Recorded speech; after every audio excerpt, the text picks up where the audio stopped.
Salut tout le monde! Avant de commencer l'épisode d'aujourd'hui, on aimerait remercier notre commanditaire, Altitude Sport.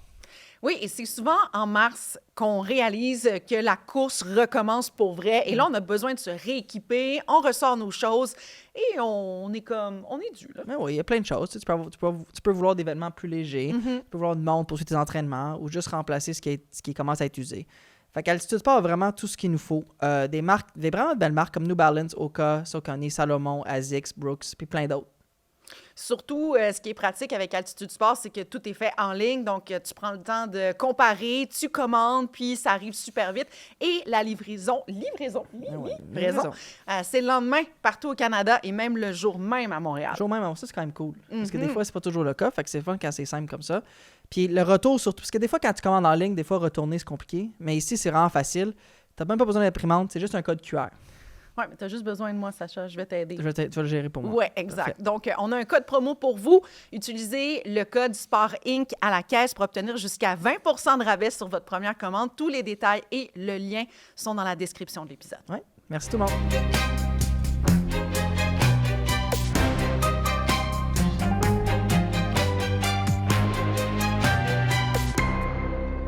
Hey, bienvenue à Sport Inc. Nouvel épisode, ça fait du bien. Salut Sacha. Salut Jen, ça va? Oui, et on commence ça, on l'enregistre début mars. Oui, parce que toi, tu vas être occupé encore. Je suis vraiment occupée. Mais tu retournes les Jeux paralympiques, tu vas couvrir? Oui, je vais être chef d'antenne pour les Jeux paralympiques avec Kevin Breton. C'est toujours un plaisir, mais ça donne que... C'est ça, hein? C'est matin, midi, soir, mais là, je suis là et on a un invité. Un revenant.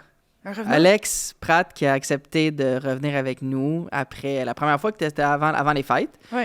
Et on a beaucoup de sujets à discuter que je pense qu'Alex est la meilleure personne pour venir nous en parler. Mon Dieu, mettez la barre haut. Tout le temps? Oui, parce que nous, on va pas savoir de quoi on parle. Mais non, mais on a parlé beaucoup de financement des athlètes olympiques. On va parler de la classique mondiale de baseball. Revenir un peu sur, je pense, un peu de politique aujourd'hui, tu sais. Oui. Avec ce qui se passe dans le monde, qui est une grande tristesse, mais un peu avec, on ne va pas voler le punch, mais à quel point la politique prend de la place dans le sport, est-ce qu'elle devrait la prendre ou pas. Et ça donne des enjeux économiques aussi, avec tout ça. Exact. Fait que c'est ça. Fait qu'on enregistre début mars. L'épisode va sortir le 13 mars. Fait que ça se peut qu'il y ait des nouvelles d'ici là qui soient sorties qu'on ne parle pas aujourd'hui, parce qu'on n'aura pas enregistré à cette date-là pour ceux qui nous écoutent. Avant de commencer, remercier notre commanditaire, parce qu'on a un commanditaire, Jen, faut pas l'oublier. Je suis très fière. Ben oui. Altitude Sport qui est avec nous aujourd'hui puis qui est un super commanditaire. Puis je rappelle aux gens, parce que je me fais menacer à chaque fois que je rentre chez KO. Mais t'es encore là, donc ça doit bien se passer. Il faut vous abonner à la chaîne YouTube, s'il vous plaît. Il faut que chaque personne qui nous écoute prenne le temps d'aller s'abonner à la chaîne YouTube de KO Sport. Si on fait ça, il y a des chances qu'on revienne pour une saison 2. Sinon, ça regarde mal, je pense. Ben oui, je pense qu'Alex, tu vas être là pour la saison 2 si jamais les gens s'abonnent. Je suis abonné. Il faut rendre ça dramatique pour que les gens ils s'abonnent. Excusez, là, j'ai accroché le fil. Il faut que les gens s'abonnent. Ben oui. Et là, on va commencer avec la classique mondiale de baseball. Le Canada qui a rendez-vous avec l'histoire. Hein? Oui, bien, on le souhaite, en fait, parce que le Canada, historiquement, n'est pas très, très bon dans ce tournoi-là, qui est un peu l'équivalent de la Coupe du monde de soccer, mais version baseball. Je dirais que c'est pour faire un Yogi Berrisme, là, c'est un petit peu la compétition la plus populaire dont on parle le moins. Bon, c'est bon ça. Ouais. Ça va bien parce que le Canada veut gagner 3 matchs sur 4 et se qualifier pour les quarts de finale. Mais ça ne sera pas évident parce que l'équipe canadienne affronte la Colombie, le Panama, Porto Rico et Cuba. Ouf. Donc là-dedans, il faut gagner 3 matchs sur 4. Mais c'est drôle parce que souvent, quand on parle du baseball, on dit, mettons, moi, quand j'ai grandi, j'étais jeune, le baseball, c'est le sport d'un pays. Il y avait les Américains, puis écoute, quand j'étais jeune, il n'y avait aucun Québécois dans le baseball majeur. Là, il y en a combien dans l'équipe des Québécois? Il y a 6 Québécois dans l'équipe canadienne. Et 22 joueurs sur 30 qui appartiennent à des équipes des ligues majeures. NLB. C'est quand même bien. Donc, quand on était jeune, écoute, des Canadiens dans la ligue, il y en avait comme 3, 4 à peu près. Donc, c'est le sport des Américains. Le baseball a énormément changé là, depuis, mettons, dans les 25-30 dernières années. Ça s'est vraiment internationalisé. Encore plus, je dirais, que le hockey, si on fait des comparatifs là, de sports qui étaient à la base pratiqués en Amérique du Nord. Et là, tellement que, en fait, les États-Unis font toujours partie des favoris, mais ils gagnent plus tout le temps. La République dominicaine a déjà gagné ce tournoi-là. Le Japon l'a gagné 3 fois. La Corée est pas pire non plus. La Corée est très bonne. Le Venezuela, la Colombie. Ce qui fait en sorte que quand on fait la somme de tout ça, ben le Canada fait partie comme d'un peloton du milieu. Si on avait comme une course de vélo, là, t'aurais en avant les États-Unis, la République dominicaine, puis le Japon, là, il serait parti en échappé. Puis là, t'as comme le gros peloton du milieu. Le Canada est comme dans le peloton du milieu. Il est pas à la traîne, mais il est comme dans le milieu. Mais c'est pas le Tadej Pogacar, mettons. Là. Non, on est loin de ça. D'accord. Parce qu'il y a quand même 20 pays répartis en 4 poules de 5 nations, c'est ça, pour la phase préliminaire. Puis après ça, les matchs vont avoir lieu aux États-Unis, Miami, Houston, Porto Rico et à Tokyo. Oui. Alors, moi, je trouve la grande force de ce tournoi-là, puis le hockey doit apprendre de ça pour sa prochaine Coupe du Monde. On sait qu'il va y avoir une Coupe du Monde de hockey en 2028. Oui. Et je pense qu'ils vont la faire à 8 équipes. Puis encore là, la dernière Coupe du Monde en 2016, il y avait 8 équipes, mais là-dessus, il y avait comme une équipe Europe et une équipe nord-américaine des espoirs de moins de 23 ans. En tout cas, c'était comme un petit peu préfabriqué. Le baseball, là, ils ont dit, on y va à fond la caisse. 20 équipes, c'est quand même fascinant. Je veux dire, il y a des pays là-dedans où ils n'ont même pas de joueurs là, dans le baseball majeur. La dernière fois, il y avait la Tchéquie. C'est vrai? La Tchéquie. Mais puis, étonnamment, il n'y a pas eu tant de massacres que ça. Parce que, tu sais, ils ont bien disséminé aussi les joueurs qui ont un héritage. Donc, un grand-parent, une grand-mère, là, italienne. Bah, tu vas aller jouer pour l'Italie. Ils ont un petit peu disséminé les joueurs comme ça. Et l'autre chose, c'est au baseball, si t'es un bon lanceur, t'es capable de garder le pointage bas aussi. Et il y a plein de règlements spécifiques à ce tournoi-là. T'as pas le droit de lancer plus que tant de tirs par match et bon et tout ça. Et ça crée une certaine forme de parité. Il ne peut pas non plus avoir des écarts de plus que 10 points. Fait que tu sais, il n'y a pas de massacre. Tu vois pas de match qui finissent 30-0 là, dans ce tournoi-là.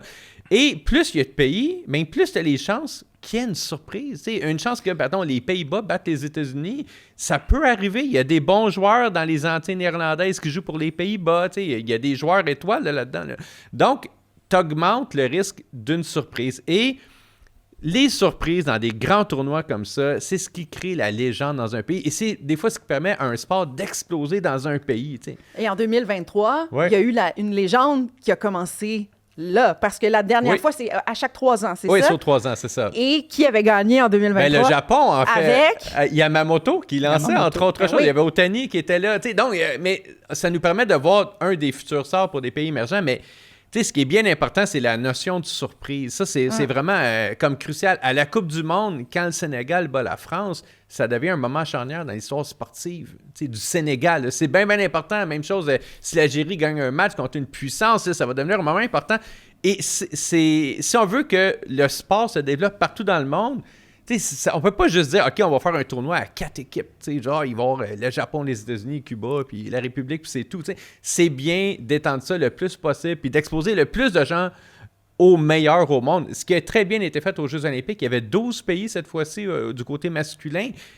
Moi, j'ai vu plein de Français. J'ai parlé aux joueurs français, j'ai parlé aux coachs français. Ils étaient flabbergassés d'avoir affronté le Canada, mais j'ai aussi parlé aux journalistes. Puis eux, là, c'était incroyable là, de voir comme, OK, des gars qui jouent dans des équipes là, de la Ligue Magnus qui affrontent Connor McDavid. C'était incroyable. C'est l'équivalent de nous, la première fois que le Canada a peut-être affronté la France ou l'Argentine au soccer. Là, tu parles de 12 équipes aux Jeux olympiques. C'était au baseball ou au hockey? Non, au hockey, en fait, la dernière fois. Donc, tu sais, les Français qui jouaient contre Connor McDavid, c'est spectaculaire. Là, mais c'est important qu'il y ait un plus grand nombre de pays qui soient exposés au meilleur au monde. Puis, c'est un peu, tu disais, c'était le sport populaire qu'on connaît pas, là. Le tournoi, en fait, mais c'est ça, tu sais, parce que moi, j'avais un ami qui était au Japon en 2023, puis il m'a dit, pendant la classique mondiale de baseball, la vie au Japon arrêtait. Ah, c'est clair. En ronde, tu me disais les codes d'écoute. Oui, alors, écoute, la dernière finale, là, juste au Japon. Qui était Japon contre États-Unis. Juste au Japon, il y a eu 55 millions de téléspectateurs. Okay? Il y a 100 millions de Japonais qui ont regardé au moins une fois le tournoi. 55 millions, là, la finale, le dernier match de la dernière série mondiale, qui était un match exceptionnel, un des meilleurs matchs de l'histoire, qui a été là, hypé au possible, qui impliquait des équipes de 2 pays, Toronto et Los Angeles, a fait 50 millions, puis ça incluait le Japon parce que tu avais 3 stars japonaises dans les Dodgers. Ce match-là a fait 55 millions juste au Japon. Je ne parle même pas d'ailleurs dans le monde. Donc, c'est un événement qui est très important pour eux. C'est leur équivalent un petit peu de nos Jeux olympiques d'hiver pour le hockey. C'est leur équivalent au niveau baseball. Mais la Classique mondiale de baseball, leur plan commercial, économique, c'est l'Asie.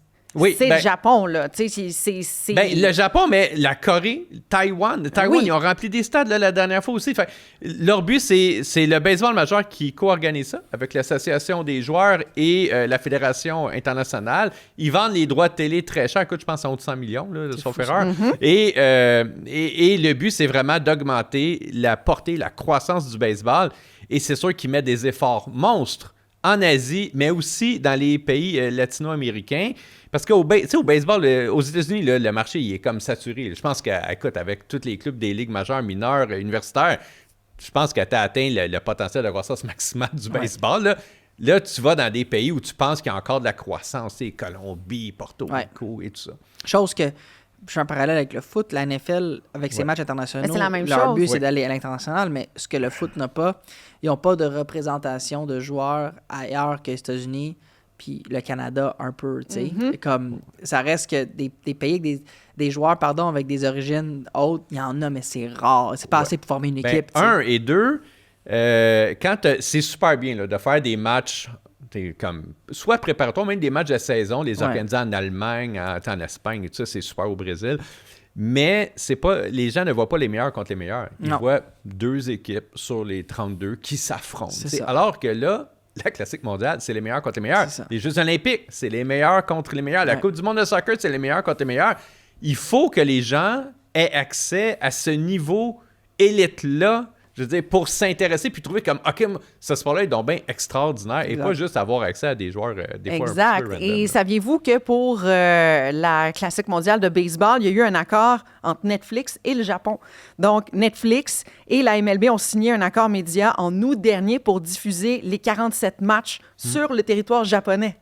Seulement. Ah oui, non. Ça, ils vont rentabiliser ça parce que les codes d'écoute là-dessus, Fait que Jen, on t'arrive au mois de novembre. Oui. Ça veut dire quoi? C'est qu'il faut s'abonner à Cause-Sport. Oui, parce que c'est lourd, le mois de novembre. Oui, c'est plate. Pour un peu le sourire puis s'intéresser à plein de choses, ben il y a l'application Cause-Sport. L'application, c'est Internet. C'est quoi Cause-Sport? Balado sur le foot. Le business du sport. Balado sur le hockey. Beaucoup de hockey. Aussi, la poire et le fromage, je sais pas comment tu décris ça. Là. Max, c'est du hockey. Louis, je sais pas trop, mais c'est de l'humour. Du fun. Je pense qu'ils connaissent ça. Fait que c'est ça. Mais si les gens veulent voir, ça serait parfait. Puis, sinon, la chaîne YouTube, il faut s'abonner aussi. Fait que, tu as accès à tous les contenus de tous ces balados-là, en extra et tout, sur ça. Fait que c'est le temps de le faire. Il faut aller s'abonner. Let's go. Je suis allé au Japon. J'ai eu la chance d'y aller 2 fois là, dans les 5 dernières années. On n'a aucune idée de la popularité du baseball là-bas. Là. Ça dépasse, honnêtement, le hockey à Montréal. C'est ce niveau-là là, de passion. C'est le sport numéro 1 au Japon? Oui. Sans aucun doute. Là. Ils ont aussi une super ligue de soccer interne, très, très... intéressant. Ils ont une ligue de soccer qui attire des foules comparables à la MLS, là, qui a un engouement et tout ça. Mais le baseball, ça dépasse ça. C'est vraiment, ça fait partie de leur star system. Si vous prenez le métro, si vous regardez dans la rue...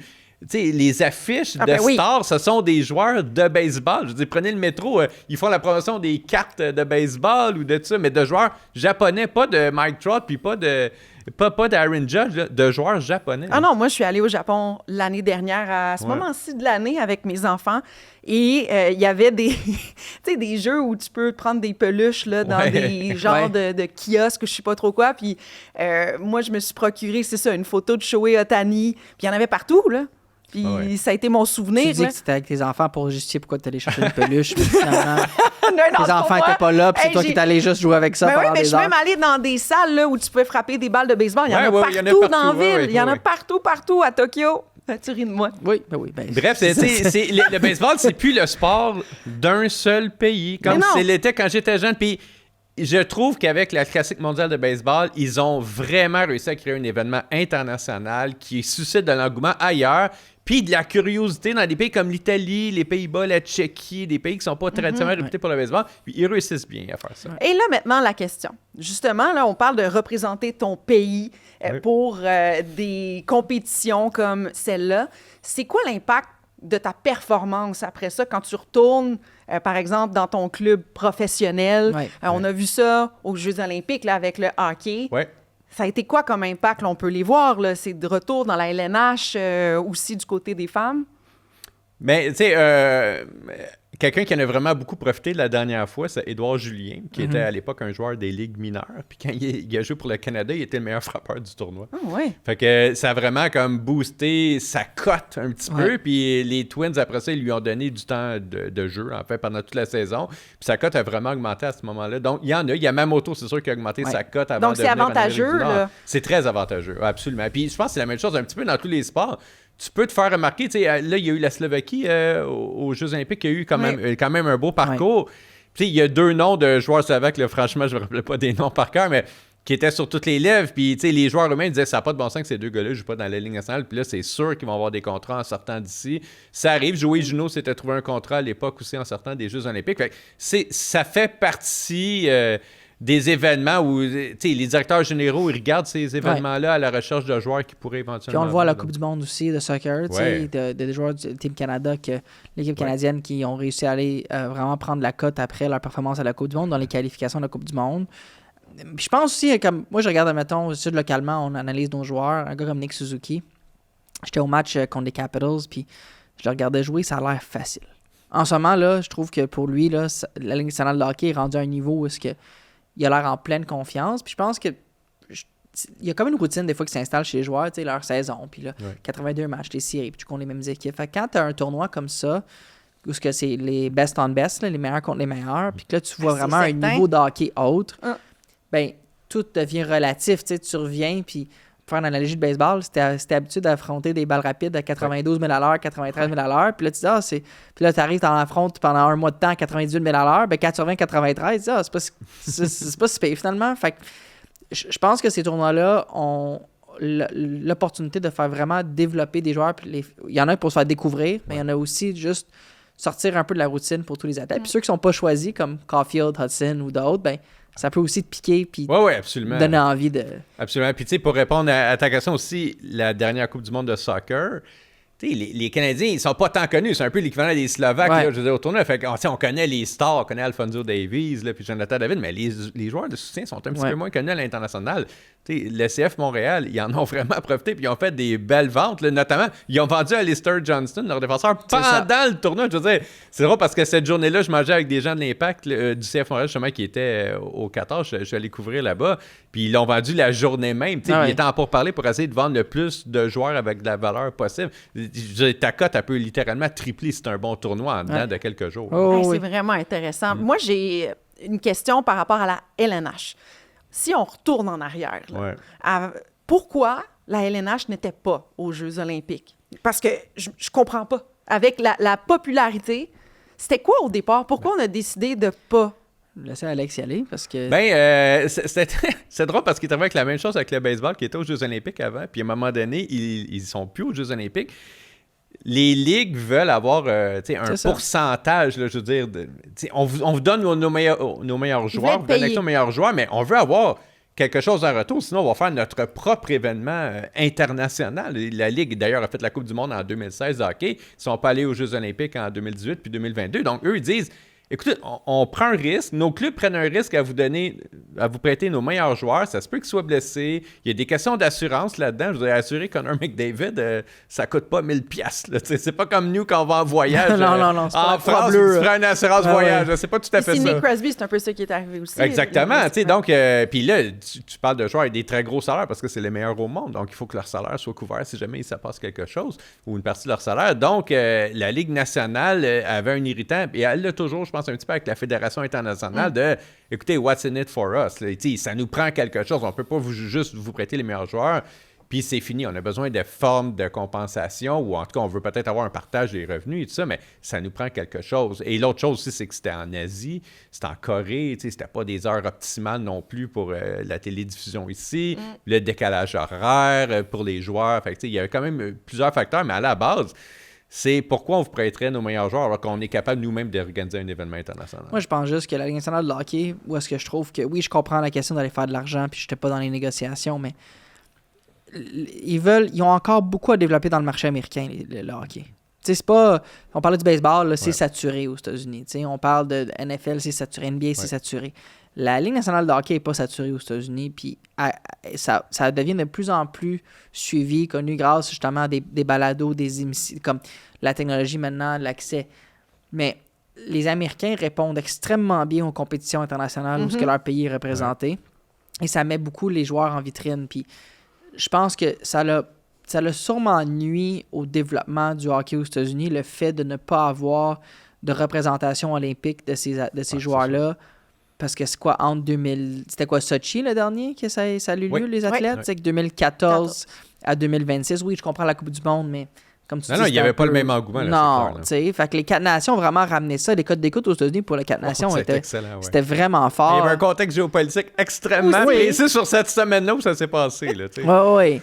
Mais ça reste que je pense que la Ligue nationale de hockey doit réfléchir un peu différemment des autres ligues dans ce niveau-là, où ils ont encore beaucoup, beaucoup de parts de marché à aller chercher aux États-Unis. Mais si on parle de la finale Canada-États-Unis aux Jeux olympiques, là, pour Radio-Can, c'est 2,7 millions qui ont regardé. Et si on regarde au Canada au complet, là, c'est 14,3 millions qui ont regardé juste mettre en perspective, un match du Canadien, ça fait à peu près 500 000, habituellement. Ouais, c'est donc, fou! Ben, en fait, ce qui est particulier des compétitions internationales versus une saison régulière d'un sport, c'est dans une saison régulière, un match Canadien Flyers, ça va intéresser les fans du Canadien. Ouais.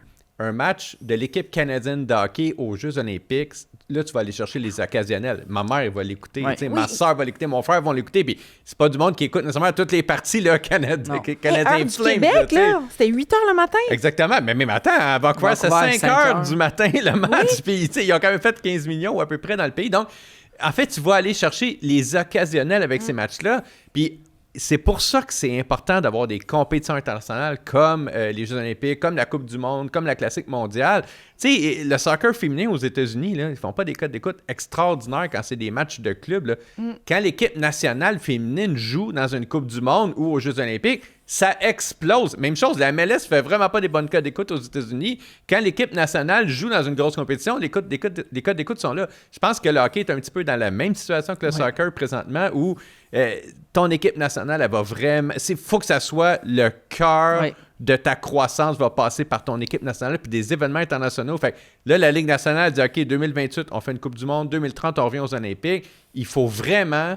En fait, moi, je suis convaincu que la croissance du hockey passe par des matchs internationaux. Oui. Présentement, je pense qu'il y a un petit peu de marge de croissance encore aux États-Unis par rapport à la Ligue nationale, mais vraiment, là où ça peut exploser, c'est les matchs internationaux. Écoutez, juste Allemagne, France, Italie, 3 pays riches qui ont Jeux olympiques, les prochains sont en France. Ils ont des championnats du monde qui s'en viennent en Allemagne et en France. Il faut qu'ils capitalisent sur cette période-là de 4 ans dans un territoire de 210 millions de personnes qui ont du cash pour essayer de mettre un pied là-dedans et dire, écoutez, le hockey, c'est un sport majeur. Ouais. On vous envoie les meilleurs au monde. Regardez-les. Puis ça, c'est le meilleur produit qu'on est capable de faire.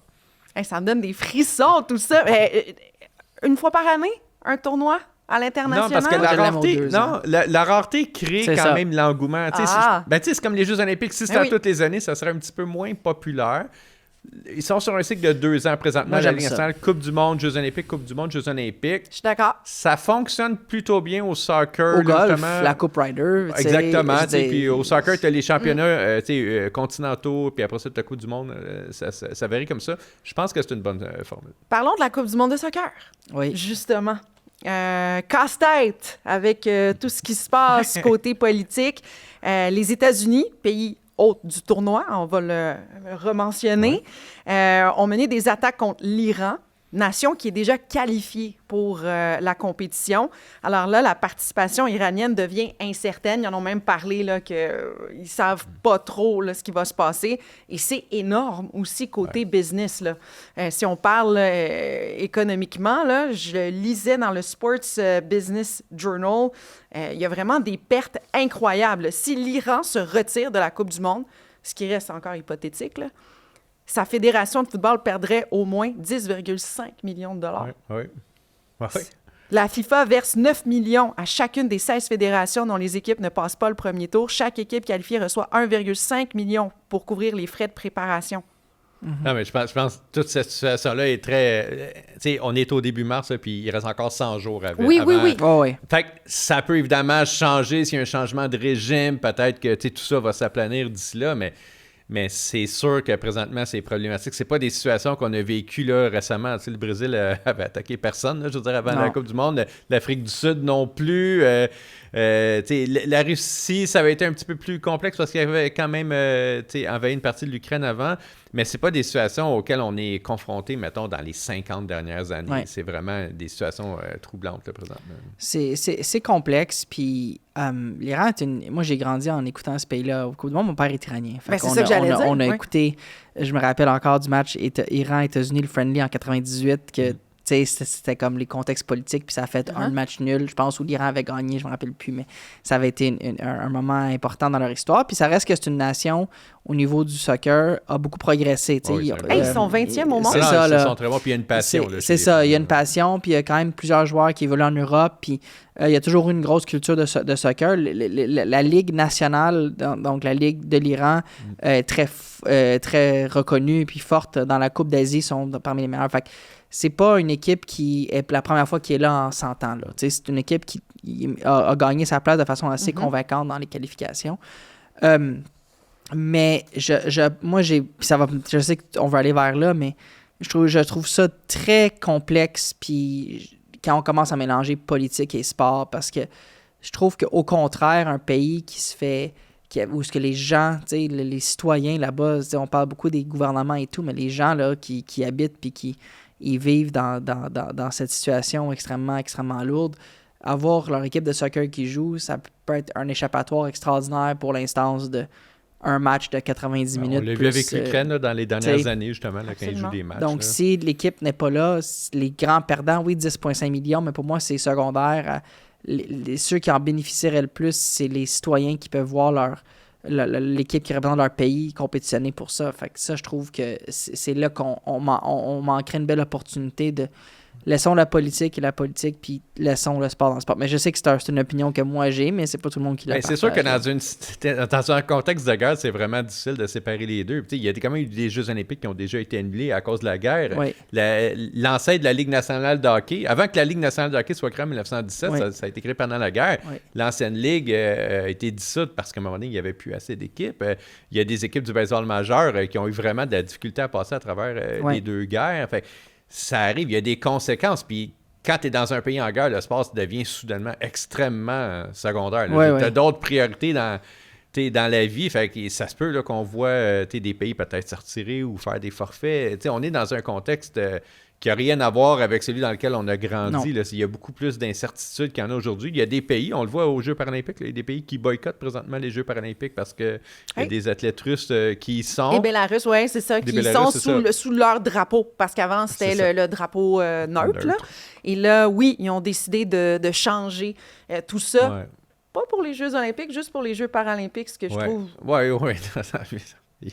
Il y a beaucoup de trucs contradictoires dans tout ça, mais c'est déjà arrivé. Je veux dire, même quand on était jeune, il y a eu des boycotts aux Jeux de Moscou, il y a eu des boycotts aux Jeux de Vancouver, il y a même eu un gros boycott aux Jeux de Montréal, de pays africains. Donc, la politique et le sport en tout cas, sont mélangés, mettons, depuis minimum les années 30, avec les Jeux aussi à Berlin. Fait que c'est pas quelque chose qui est nouveau, c'est juste qu'on avait quand même eu un gros break, je dirais, là, dans les 25 dernières années. Là, on revient à des contextes géopolitiques qui sont plus complexes où on risque d'avoir de plus en plus de... J'aurais de la misère à voir l'Iran aller jouer un match aux États-Unis. États-Unis, Sacha, États-Unis, après ça, regarde, là, Iran contre la Nouvelle-Zélande, c'est en ce moment, leur calendrier, là, c'est 15 juin à Los Angeles. Iran contre Belgique à Los Angeles le 21. Iran contre Égypte à Seattle le 26 juin. Et imagine, si l'Iran et les États-Unis terminent tous les deux deuxièmes de leur groupe, ils pourraient s'affronter. Puis, ça, à la limite, ça serait quelque chose, mais la raison pourquoi c'est Los Angeles, c'est très simple. La communauté iranienne à Los Angeles, elle est extrêmement présente. Okay. Il y a énormément d'Iraniens à Los Angeles. Fait que ça serait un match à la maison pour eux. Là. Le stade serait rempli à côté. Puis Seattle, là, la capitale, je dirais, d'où il y a le plus d'Iraniens au Canada, sous toute réserve, c'est probablement Vancouver. Fait que, tu sais, Seattle, Vancouver. Fait que c'est sûr que je pense qu'initialement, moi, je pense qu'ils devraient envisager, comme Alex dit, il reste 100 jours. Fait que attendons de voir ce qui va arriver. Moi, je dis juste, puis je comprends le passé, mais il y a quelque chose qui, pour moi, le sport, il faut que ça reste...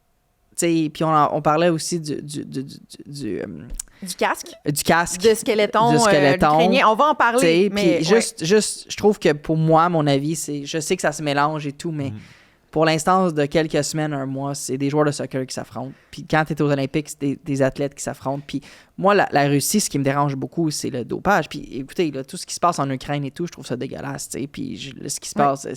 Mais je pense que pour l'instant d'une compétition, il faut voir qui tu pénalises. Puis c'est là que j'ai de la misère. Mais mettons que la Russie y va puis qu'il y a 30 pays européens qui décident de ne pas aller à la compétition en représailles. T'es pas plus avancé. Non, là, c'était les menaces qui planaient sur les Jeux de Paris. Là. C'est 100%. Puis moi, mon point avec ça, c'est une opinion personnelle, mais c'est qui tu pénalises au bout de la ligne. T'sais? Puis tu pénalises les athlètes, puis tu pénalises les gens qui veulent suivre les athlètes. C'est ça que... Moi, c'est ça qui me dérange dans l'histoire. Boycotter la Russie, j'ai aucun problème. Tu veux boycotter, mais c'est juste de le faire d'une façon comme c'est qui les grands perdants de ça. Puis c'est là que je trouve ça plate pour les gens qui ont rien à voir avec ça. Puis quoique la Russie, moi, au niveau du sportif purement, le dopage est pour moi oui, absolument. Mais ce que j'allais dire, puis ça concerne la Coupe du monde de soccer, puis on va revenir après là, sur le casque, c'est que les visas sont aussi annulés, là. Même si tu peux pas encourager ton équipe là, si tu viens de certains pays aux États-Unis. Il y a certains, en tout cas, tout court, genre entrer aux États-Unis, il va y avoir des processus de vérification beaucoup plus lourds pour plein de pays. Mais tu sais, il ne pourra pas avoir genre 100 000 Iraniens qui débarquent à Los Angeles pour venir encourager l'équipe. Non, même il y a une exemption pour les joueurs, évidemment, les membres les entraîneurs, puis certains membres de la famille, mais encore là, c'est pas certain. Ouais. Donc, déjà, c'est pas évident. Non. Et ensuite de ça, tu rajoutes la guerre. Oui. C'est un contexte auquel on n'est pas habitué. Oui. Parlons aussi de ce casque, parce que ça fait rapport avec la politique. Donc, il y a eu ce casque, si je ne me trompe pas, c'était un athlète de skeleton. Oui, exactement. Et il y avait sur son casque, il rendait hommage, en fait, aux athlètes décédés lors de la guerre. On lui a demandé de l'enlever, ce qu'il a refusé. Alors là, il a été banni de la compétition. Mais t'en penses quoi, Sacha? Moi, OK, ce que moi j'en pense, je sais que j'ai peut-être une opinion minoritaire, mais je trouve qu'il faut garder une ligne très dure de dissocier le sport et la politique dans les événements comme ça. Et je répète, ce qui se passe en Ukraine, terrible, puis il n'y a pas de mots pour le décrire, mais où est la ligne? T'sais, si tu permets la personne de mettre un casque en hommage, puis pour moi, c'est un hommage. Si tu as d'autres athlètes qui veulent rendre hommage à d'autres personnes qui, pour eux, sont chères, mais que ça crée des discussions ou des divisions politiques, je trouve ça dur à contrôler. Puis on dirait que pour moi, au lieu de faire une liste d'exceptions, j'aime l'idée que pendant ces semaines-là, tu fais juste regarder les performances des athlètes puis le pays qu'ils représentent en termes d'athlètes. Fait que je sais donc, tu es d'accord avec le CIO, dans le fond? Je pense, à moins qu'il y ait une autre façon de les réglementer pour que ça soit clair, les exceptions. Je trouve que quand tu tombes dans une règle où il y a beaucoup d'exceptions, ça devient presque impossible à appliquer. Fait que moi, j'aurais tendance à dire que dans le compte, même si je sympathise beaucoup avec la raison pourquoi, il y a comme il faut garder une ligne. Oui, parce qu'il y a quelques jours après, je me souviens, je pense que c'était en planche à neige, il y avait une athlète américaine qui avait dans sa main « Je t'aime maman » ou « Je t'aime papa » décédé. Puis, bon, ça peut se ressembler, ça passe. Mais le casque, ça passe pas. On s'entend, c'était une communication politique là, que l'athlète souhaitait faire ici à « Je t'aime maman », c'est dans un autre registre. Mais c'est comme ça que c'est défendu, non? Je suis d'accord, mais moi, je suis pour le fait que les athlètes puissent se prononcer politiquement. Je trouve que les athlètes ne sont pas des demi-citoyens. Je veux dire, ils ont le droit de voter. Si un dentiste ou une comptable ou une infirmière peut faire du militantisme, un athlète pourra avoir le droit. C'est pas un demi-citoyen. Maintenant, ça, c'est pour la partie à l'extérieur du stade. À l'intérieur du stade, tu peux avoir des contraintes. Tu peux être un professeur puis être militant pour un parti politique, dans ta classe à l'école secondaire, il y a des maudites bonnes chances que tes patrons te disent non, tu n'as pas le droit d'afficher la pancarte de ton parti politique. Tu dois respecter les règlements du stade. C'est ça, exactement. Puis à l'intérieur du stade, donc, les équipes, comme employeurs, à mon avis, ont le droit, je veux dire, de mettre des limites au militantisme de leurs joueurs. Tu as le droit de le faire à l'extérieur. Dans le stade, j'en veux pas pour des raisons, par exemple, commerciales. Ça, c'est une chose. Deuxièmement, la liberté d'expression a quand même certaines limites reconnues par la loi. Tu peux pas faire de la diffamation, tu peux pas faire des propos haineux, tu peux pas faire... Il y en a quand même beaucoup. Alors, de voir, mettons, Connor Hellebuyck, après son événement, devenir un représentant du mouvement MAGA, il est dans son droit de le faire. Après, les fans ont le droit de réagir et d'exprimer leur mécontentement. Donc, tu prends un risque au niveau de ton image de prendre une position politique, mais assume-en les conséquences. Dans le cas de la personne à Skelton, là, on est dans le contexte d'un stade. Le CIO dit dans le stade, c'est nos règles, tu n'as pas le droit de le faire. Lui, il dit non, je veux le faire quand même. Le CIO lui a offert d'autres alternatives. Mais oui! Fais-le en conférence de presse avant, montre-le dans ton entrevue avec genre. L'athlète en Skelton a dit non, moi, c'est mes principes, c'est je vais descendre avec. Et en fait, son statement, il l'a fait. Tout le monde, le monde entier l'a entendu bien plus que si il s'était rien passé. Mais le pire, c'est qu'il aurait pu gagner. Il y avait des bonnes chances. Il n'était pas de drapeau pour l'Ukraine. Tout à fait. Mais pour lui, c'était plus important de passer son message. Mais c'est correct. Il a décidé de s'en aller. Il a assumé les conséquences de son geste. Puis son pauvre papa qui pleurait à côté. C'est ça. Mais il a assumé les conséquences de son geste. Mais le danger du CIO, c'est de dire, écoute, là, je pense que dans la société occidentale, pas mal tout le monde reconnaît que de rendre hommage à des athlètes ukrainiens morts au combat peut être une cause louable. Oui. Mais après, par exemple, si quelqu'un s'était présenté avec mettons, le gardien de l'équipe américaine avec un casque de Charlie Kirk, tu sais, une image du podcasteur, en hommage américain, c'est un martyr. Quelqu'un qui est décédé. Pour une certaine partie de la population. Donc, qu'est-ce que Donald Trump s'est fait tirer? Tu arrives avec un casque de Donald Trump.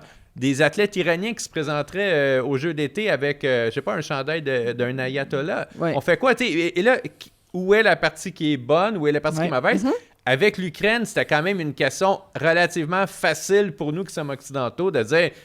honnêtement, ça n'a pas de bon sens ce que le CIO a fait. C'est une cause qui est noble.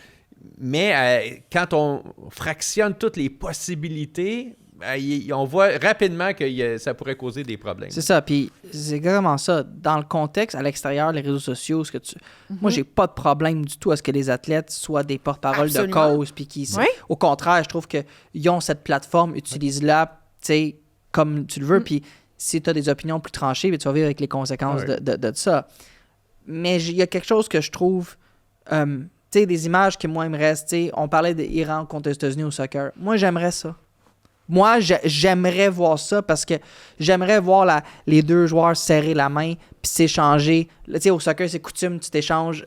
Il y a quelque chose... Un maillot, il y a quelque chose, je trouve, de beau de dire, regarde, pour l'instant d'un match, on est adversaire, mais on n'est pas...